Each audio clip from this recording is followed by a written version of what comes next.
All right, welcome to the Bounding Box. Today I got a great guest here. I've got someone I've been wanting to get on for a while now. Raul Jimenez Ortega. Raul, please tell us about yourself, who you are, what you do, what's your problem?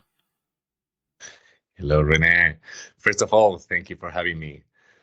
Well, I'm a computer scientist, so an engineer that is working for the developer relations team within the developer experience at Esri. Yeah, about myself. Well, I work closely with Courtney. I know you had her recently in the show, also with Amy and many other folks. So I work closely with a lot of software developers at Esri, people from the partner team, product management, customer support, uh, to be able to kind of help represent the developer community internally, but also to help and encourage people within Gensry to contribute to the community initiatives we have, and we see out there from other people, other conferences, and all this great stuff. Nice. That being said, yeah, I have been working. I know some people normally share how long have they been working for Esri. So in my case, I started working with ArcGIS 11 years ago. Ooh. Yeah, a long time. Yeah, you're again one of those that worked with the products and stuff like that long before you joined Esri, right? So you're really familiar with it and everything. I remember, talking to you at conferences and stuff like that before you joined Esri. Uh, Mhm. like you were at the Berlin Dev Summit years ago, weren't you? Yeah. Yeah, correct. I have been at the Developer Summit in Berlin for many years because I started working for Spain. So I travel there every year to try to provide a little bit of help and support with the talks. That's a very fun Dev Summit, the European Dev Summit. It's smaller, so you see a lot of familiar faces when you go and everything. I haven't gone for the past few years. We've got other people going now. They don't need me out there. They've got it all covered now. But it was a lot of fun. I really enjoyed it. Yeah, it's as I was saying, it's smaller, but yeah, the breadth of topics that are covered are pretty big. So it's always fun to engage with the people there. It's pretty nonstop. Yeah. Hey, you mentioned your background is computer scientist, engineering, and stuff like that. Why GIS? Why mapping? Yeah, that's a fun story. Actually, I didn't know about GIS at all. I didn't learn anything about GIS at the university.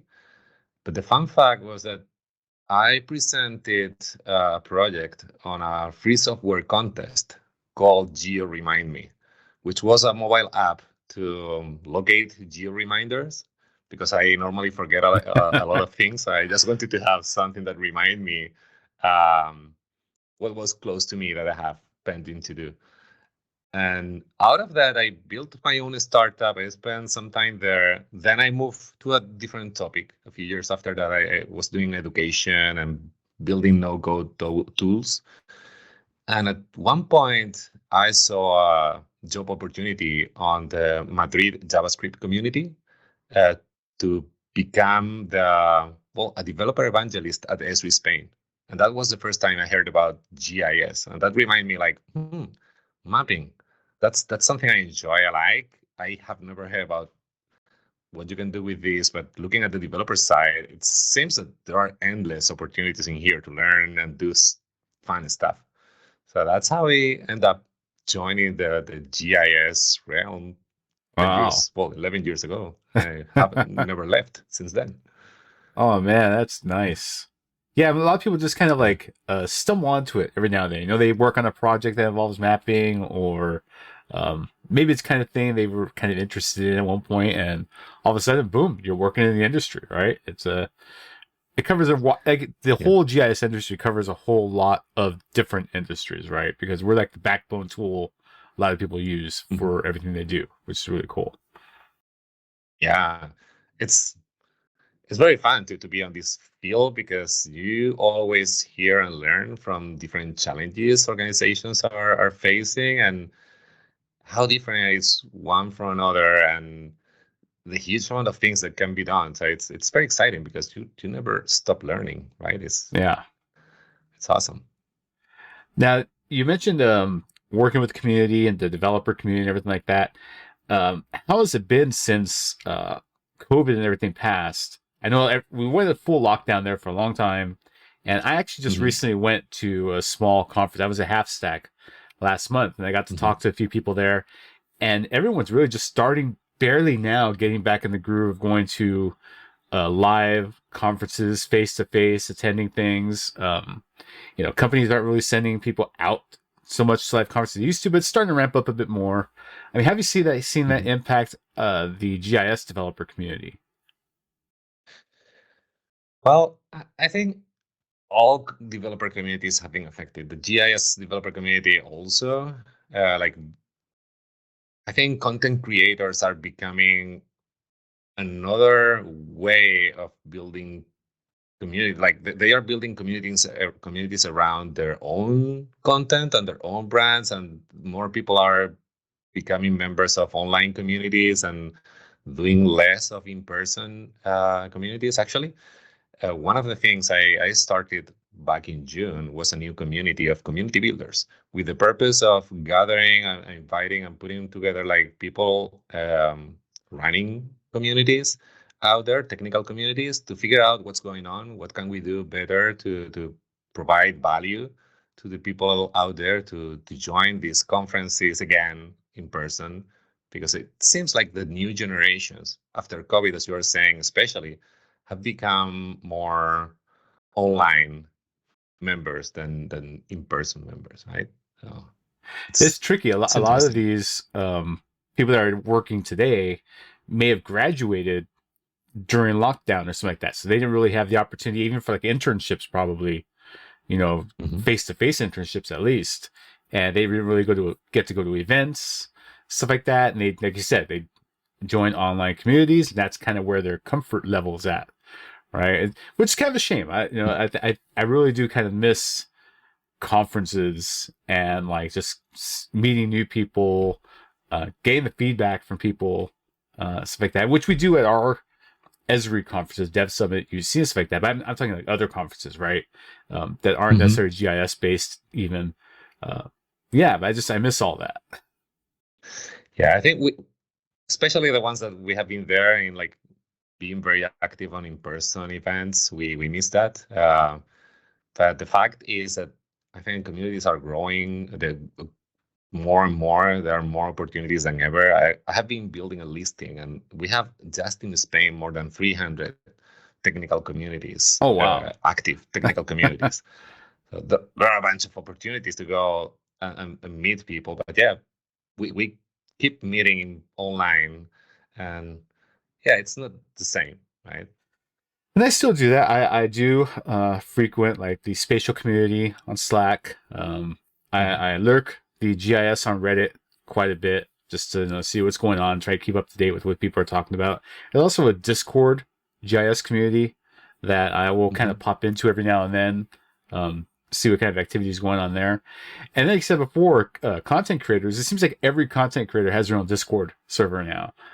And so there's like spread out everywhere. I've jumped into a couple here and there to see what's going on, but it's a lot of memes and stuff like that, right? Which is fun, but I'm really looking for more meat, I guess, and stuff like that. Yeah, yeah. It's, I guess it's challenging, right? It's like it's being diversified on so many channels, and now you have to pick on which channels you want to be active, right? Because it's impossible to be in all of them, right? Exactly. Uh, yeah. At the same time, I think it's a good thing. So it doesn't.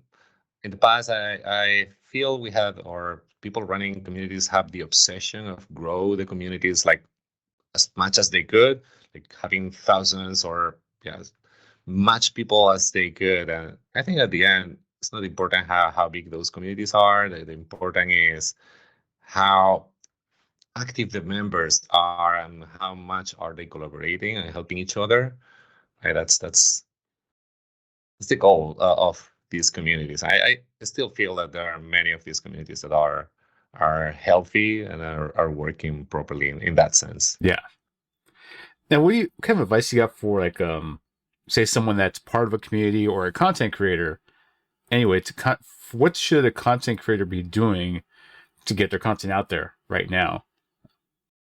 Mhm. That's a good question. Well,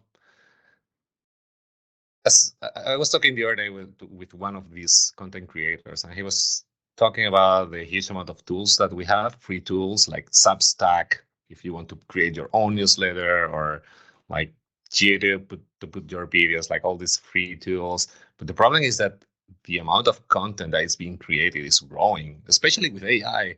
Now, that's that's like getting easier than ever to create content. So the problem is, I feel it's not so much about putting the content out there. It's about getting the attention, because the attention span that we all have, it's very limited. That the amount of trends and news that are coming from every angle of the technology, right? AI, it's growing very fast, but also GIS, only RJS, to keep up to date with all the features that we are launching every few months. It's very challenging. And then if you talk about React or any other technology framework, it's that's the main problem. It's not about putting the content out there. It's about connecting with the audience, the people that want to hear about your content, right? And make sure that they engage and they see value on listening or reading your content. Yeah, for sure. Like I've got my blog still. I don't write in the blog too often anymore. Mostly, I'm too damn busy at the moment. I mean, my workload is pretty high right now, so I haven't really been able to do much there. But I've also got a huge backlog in my blog. I've got something like almost 400 blog posts in the backlog. So I've talked about a lot of things already Wow. in there. Um, Mm-hmm. so it's pretty tough to come up with something just like brand new subject to go on. But I could probably get some stuff in there. I've also got my newsletter stopped because I hit the limit for the free um, emails you can send out. I've got like 2,500 emails in my newsletter Mm-hmm. email right now. But so I have tried to find somewhere I can go that's not a ridiculous amount of money every month to use it. Not, maybe I can transfer them to Substack. I got to find out if that's possible. All right. And the same for the YouTube, right? I'm making videos and everything still, but I just don't have the time to really dedicate it to right now. But it's one of those things where, if I've got something really cool to talk about, I'll throw something out there. Yeah, I think that's what everyone should do. That's one of the conclusions I have gotten over the years. I have been participating in communities like from 2009 or so. It's like it doesn't matter how much people you think is reading your content. There are going to be always people needing for some of the things, the knowledge and the experiences you might be sharing. So I think it's worth, even if you don't have the cadence or the amount of time that you wish, that you still share as much as you can. Doesn't matter if it's an open source repo or it's a blog article or a short video. Yeah, there's something to get a bit of things out there, right? I mean, it's still fun. I still enjoy it a lot. I gotta admit, I really Yeah. do. And there's some things I want to do, like with this podcast too, down the road. I think maybe later this year, something like that, getting its own little tutorials up as well as part of the podcast. Just kind of blend everything in. I think that'd be really cool. What kind of gaps you think you see right now in the GIS developer community? Like, is there anything that you think that community in particular needs to do, right, in general?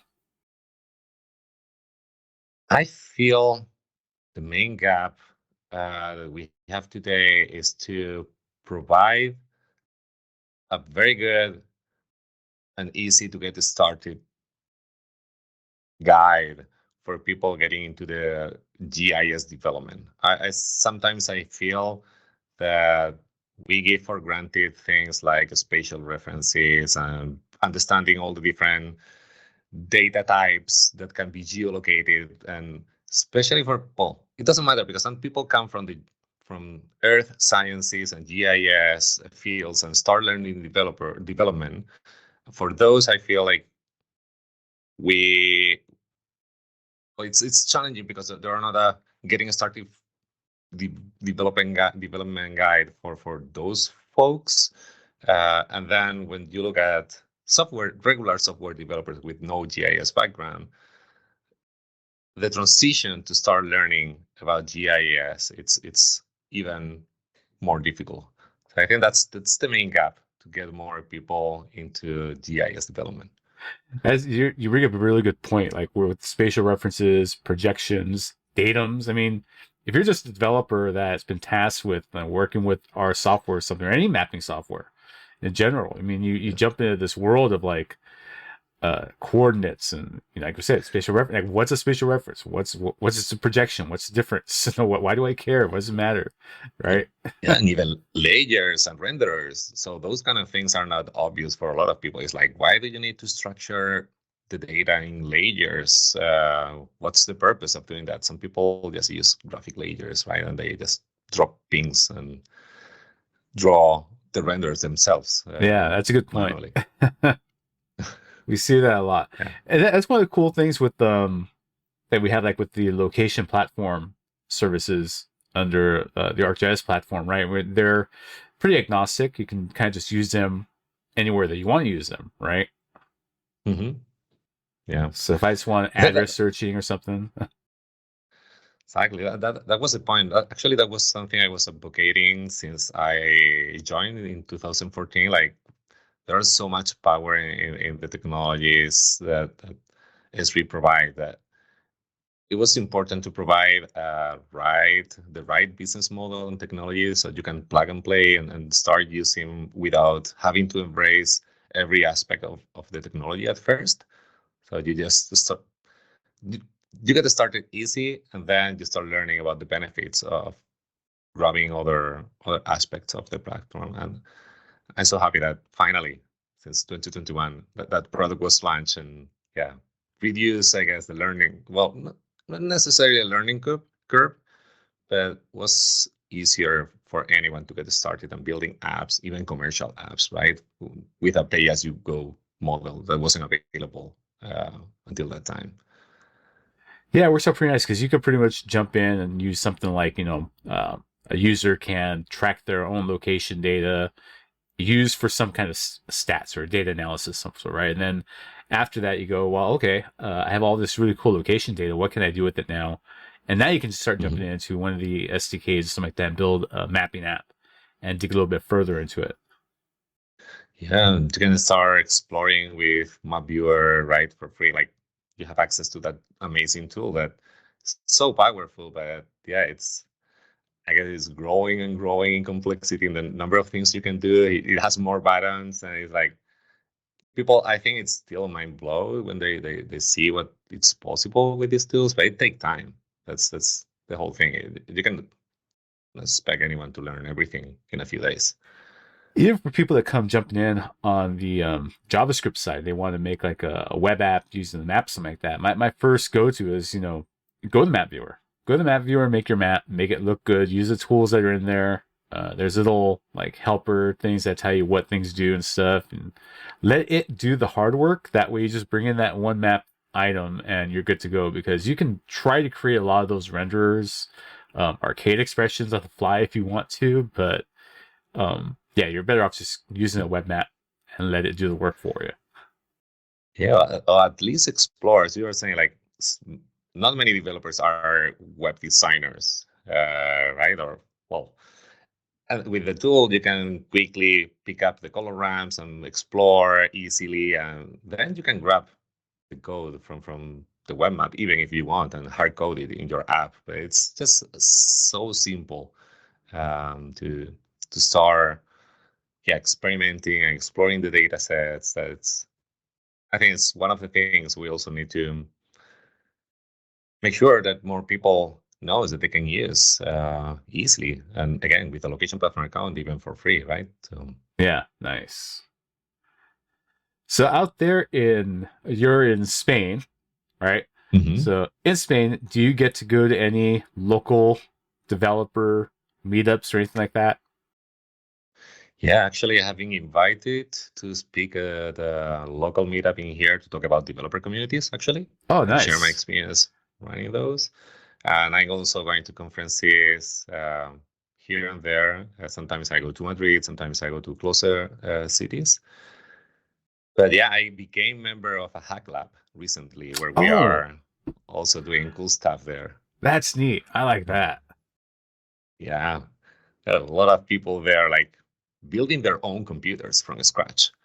That's I cool. met with one of those guys. It was like, oh my God, you have been doing everything. Like he was showing me like all the chips he put in there, how he was controlling the graphic card with a screwdriver. He was adjusting things. I was like, oh my gosh, that's amazing.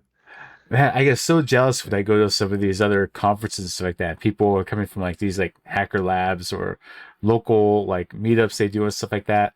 Because I am so close to Esri over here that I don't know of any like local meetups, but imagine any ones that there are. Like it's Esri folks, I mean, because it's so close, right? But maybe, but I'm really jealous of people areas that have things like that. I think that's really cool.